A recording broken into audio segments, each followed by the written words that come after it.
तो जो उसकी माँ थी वो उसे माँ नहीं मानता था, उस पर गंदी नज़र रखता था। वो नहाने जाती है तो वो उसे फॉलो करता था लिटरली। उसकी माँ को उठाने के बाद ये लोग क्या करते हैं, इनके घर से थोड़ी सी दूरी पर एक जंगल बना हुआ था, ये वहाँ पर लेकर जाते हैं उस लड़की को। और वहाँ ले जाने के बाद इसके दोस्त और पंकज ये लोग बारी बारी से मिलकर उस लड़की के साथ में बहुत ही घिनौनी हरकतें करते हैं। दोस्तों, एक 19 साल का लड़का जिसका नाम पंकज सिंह होता है, जो कि अपने पिता और अपने दादाजी के साथ में रहा करता था। इसके पिता का नाम सुरेंद्र सिंह और इसके दादाजी का नाम मोहर सिंह था।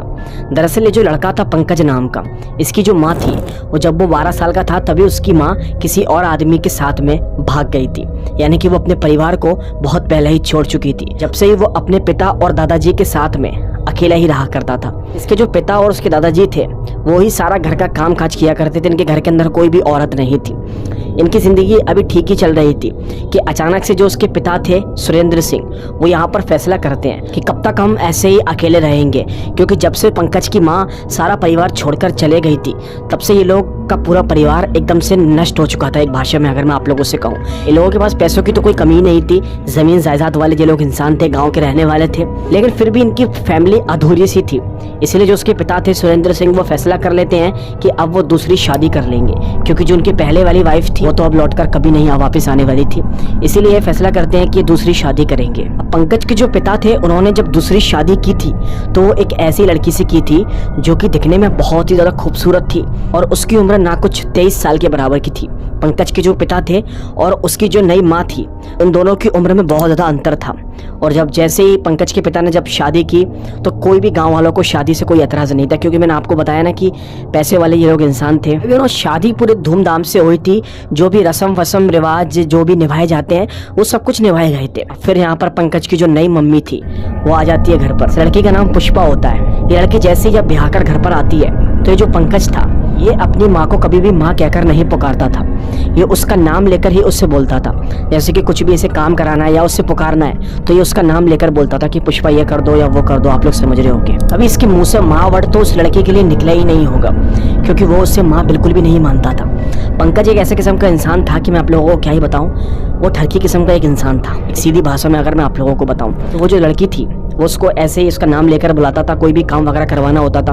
अब एक बार क्या होता है, जो उसके दादाजी थे मोहर सिंह, वो एक बार नोटिस कर लेते हैं पंकज को कि जो उसकी नई माँ है वो उसे कभी भी माँ नहीं बोलता है, बल्कि उसका नाम लेकर उसे बुलाता है। उन्हें शायद गलत लगती है ये चीज़, इसीलिए वो और पंकज के पिता ये दोनों मिलकर पंकज को समझाने की कोशिश करते हैं कि बेटा, वो चाहे कितनी भी तुमसे उम्र में बड़ी हो या मुझसे छोटी हो, लेकिन दर्जे में वो तुम्हारी माँ लगती है। वो तुम्हारे बाप की पत्नी है, वो तुम्हारी माँ बनकर यहाँ पर आई है, इसीलिए तुम्हें उसे माँ जैसा ही सम्मान देना है। उसे इस तरीके से समझाते हैं प्यार से, लेकिन जो पंकज था वो कसम खाकर बैठा हुआ था कि वो इस औरत को कभी भी माँ नहीं बोलेगा, और वो उसे माँ मानता भी नहीं था दिल से। वो उसके ऊपर गंदी नज़र रखा हुआ था। जी हाँ, आप लोगों ने बिल्कुल सही सुना। मैंने आपको बताया कि पंकज एक ठरकी किस्म का इंसान था और वो अपनी ही माँ पर, उसको माँ कहना गलत नहीं होगा क्योंकि वो उसके पिता की पत्नी बनकर आई थी। अब चाहे वो पंकज से कितनी भी बड़ी हो ये मैटर नहीं करता दोस्तों। उसकी माँ थी, वो उसे माँ नहीं मानता था, उस पर गंदी नज़र रखता था। जैसे वो कुछ काम कर रही है तो वो उसे छुप कर देखता था, वो नहाने जाती है तो वो उसे फॉलो करता था लिटरली।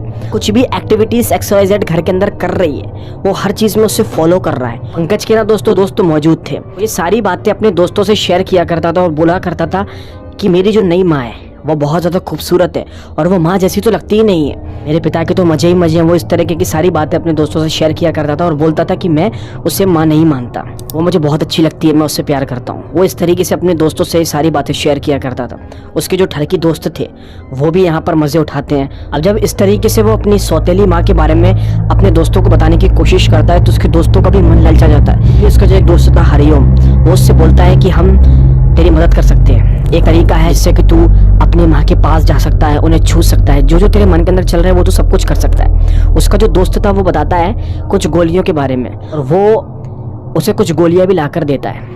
करीब 10 से 11 गोलियां थी और वो लाकर दे देता है उस लड़के पंकज को। दोस्तों पंकज जो था वो इंतज़ार करता है ऐसे दिन का जब उसके पिता किसी दिन घर से बाहर जाएं। और फिर एक ऐसा दिन भी आता है जब उसके पिता रात के वक्त पर किसी काम से, गांव के किसी काम से बाहर चले गए थे। घर पर कोई भी नहीं था, उसकी माँ अकेली और उसके जो बाबूजी, उसके दादाजी थे वो थे। अब जैसे ही ये पल आता है ना तो वो क्या करता है, उसके घर के अंदर जो बहुत सारा दूध रखा हुआ था वो उस दूध के अंदर जाके सारी की सारी गोलियां पटक देता है, मिला देता है।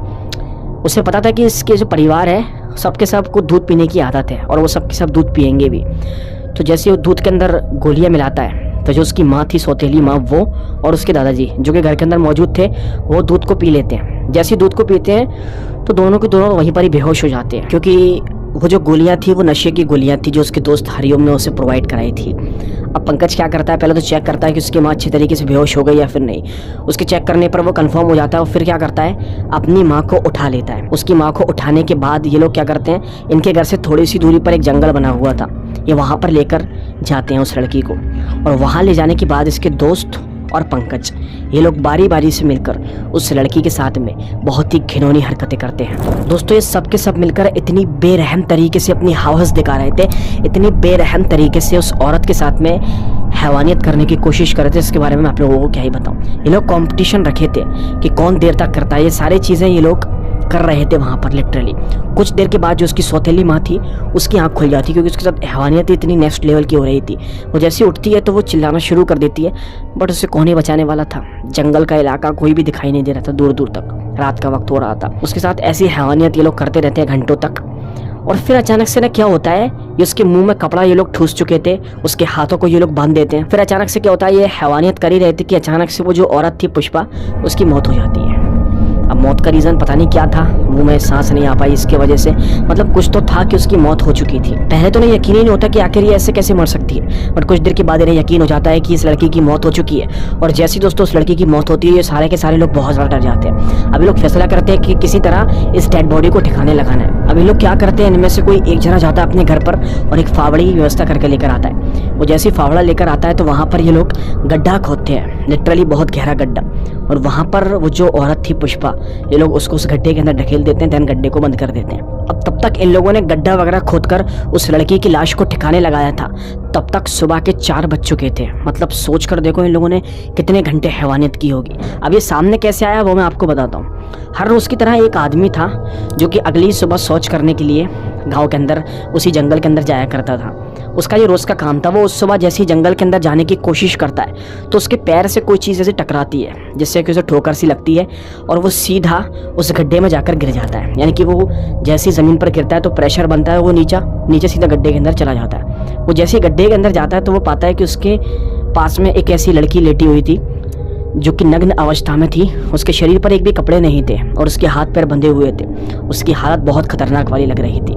जैसे उस आदमी ने ऐसे दृश्य देखे तो उसके आसपास जो और भी लोग शौच कर रहे थे, वो सारे के सारे लोग जब इकट्ठे होते हैं वहाँ पर ऐसे दृश्य देखते हैं तो इस तरीके से ये खबर सामने आती है। अब ये सबके सब वहाँ पर खड़े ही थे कि अचानक से इन्हें कुछ शोर सा सुनाई देता है, कुछ ऐसा शोर जैसे कि कोई भागने की कोशिश कर रहा हो। अब जैसे ये लोग थोड़ी देर वहाँ पर देखते हैं कि वो शोर कहाँ से आ रहा है तो ये लोग पाते हैं कि 2 लड़के भागने की कोशिश कर रहे थे और वो 2 लड़के कोई और नहीं बल्कि हरिओम और पंकज ही होते हैं। अब ये दोस्तों जितने भी गाँव वाले थे वो उन दोनों को पकड़ लेते हैं और उन दोनों को पकड़कर ये लोगों को शक उसी चीज़ पर जाता है कि वो जो डेड बॉडी पड़ी हुई थी, कहीं उस डेड बॉडी की ऐसी हालत इन लोगों ने तो ही नहीं कर दी, क्योंकि वहाँ पर पंकज भी था और वो पंकज की सौतेली माँ थी। गांव के अंदर कुछ लोगों को ये बात पता थी कि जो पंकज था ये अपनी माँ को माँ नहीं मानता था, उसके ऊपर गंदी नजर ये रखा हुआ था, इसलिए गाँव वालों का शक पूरा पंकज के ऊपर ही जाता है। और फिर ये खबर पुलिस तक पहुँचती है। पुलिस जब इनसे अपनी तरीके से पूछताछ करती है तो ये साफ साफ पता चल जाता है कि ये सब कुछ पंकज ने और उसके दोस्तों ने किया है। यानी कि पंकज ही इन्वॉल्व्ड है अपनी सौतेली माँ को मरवाने में, देन उसके साथ वो हैवानियत करवाने में। पुलिस उन सारे के सारे दोस्तों को अरेस्ट कर लेती जो पंकज के दोस्त थे और वो लोग आज भी सज़ा काट रहे हैं। लेकिन ज़रा सोच कर देखिए, एक ऐसी लड़की जो कि एक परिवार बनाने के लिए आई थी, उसके साथ में ऐसी हैवानियत होती है। लिटरली लड़कियां ना कहीं पर भी सेफ़ नहीं है, ना शादी के बाद ना शादी से पहले।